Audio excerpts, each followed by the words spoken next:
नमस्कार शेतकरी मित्रांनो, मी गौरव जाधव स्टील इंडस्ट्रीचा मालक. आज आम्ही आलेलो आहे चाकूर तालुक्यामध्ये.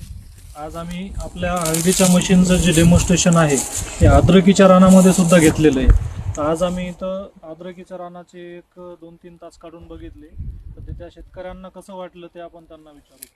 अद्रकीच्या रानात आपलं मशीन कसं चाललं? एकदम व्यवस्थित चालायला लागले. माती पूर्ण मोकळी व्हायला लागली.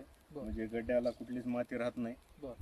एकदम शाप असं जेवढी आम्हाला मेहनत पहिलं करावं लागत होती त्याच्या आता जवळजवळ 90% आमची कमी झाली मेहनत. आता म्हणजे मेहनत तुमची पूर्ण कमी झाली. मशीनमुळे तुम्हाला जे आहे आणि महत्वाचं आता तुमची अद्रक लावण्याची, हळद लावण्याची उत्सुकता आणखी वाढेल. कारण तुमचं लेबर काम हे खूप कमी झालं. लेबर काम म्हणजे जवळजवळ 100% कमी झाले. जे आमचं जास्तीत लेबर लागत होते इतके, म्हणजे ते उकरावं लागत होतं आम्हाला, जे कुदळे घेऊन आता याला अजिबात गरज नाही लागत कुठल्याच प्रकारे.